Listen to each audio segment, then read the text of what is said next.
અથવા દાખલા નંબર 31 જે 2 - 5 અને -2 9 થી સમાન અંતરે હોય તેવું x અક્ષ પરનું બિંદુ શોધો.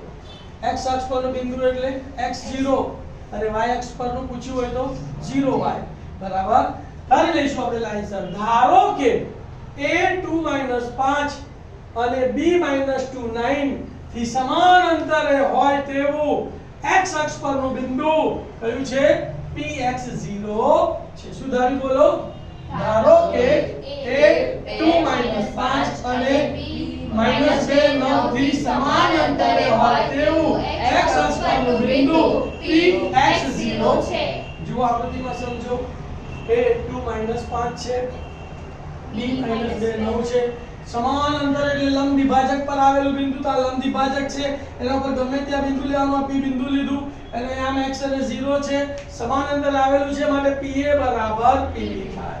તો શું લખવાનું બોલો અહીંયા? માટે pa બરાબર pb થાય.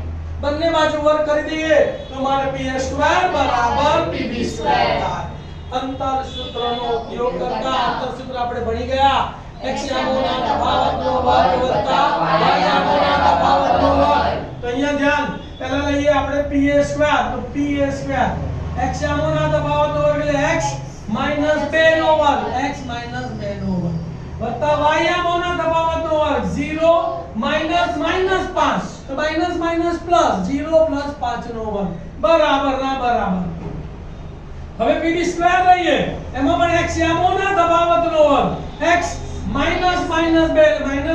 પ્લસ x + 2 નો વર્ગ વત્તા y યામોના તફાવતનો વર્ગ 0 - 9 નો વર્ગ, 0 - 9 નો વર્ગ.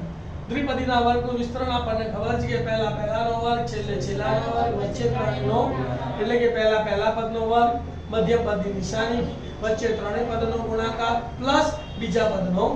તો આનું વિસ્તરણ કરીશું. x નો વર્ગ એટલે x² માઈનસ એટલે માઈનસ 2 * 2 એટલે 4 * x એટલે 4x વત્તા 2 નો વર્ગ એટલે 4 એટલે આનું વિસ્તરણ આવ્યું. 0 + 5 એટલે 5, 5 નો વર્ગ 25 આનું વિસ્તરણ આવ્યું બરાબર ના બરાબર. x નો વર્ગ એટલે x² વત્તા છે તો વત્તા 2 * 4 * x એટલે 4x વત્તા 2 નો વર્ગ એટલે 4 આનું વિસ્તરણ આવ્યું. 0 - 9 એટલે -9 નો વર્ગ એટલે +81 તો વત્તા 81 આનું વિસ્તરણ આવ્યું બરાબર. સામે સરખે સરખું ઉડી ગયું. x² અને x² ઉડી ગયા, વત્તા 4 અને વત્તા 4 ઉડી ગયા. શું બચ્યું? અહીંયા -4x વત્તા 25 બચ્યા, -4x વત્તા 25 બરાબર ના બરાબર. અહીંયા શું બચ્યું? 4x વત્તા 81 તો 4x વત્તા 81. હવે x ની કિંમત શોધવી છે. તો x ડાબી બાજુએ, સંખ્યા જમણી બાજુએ.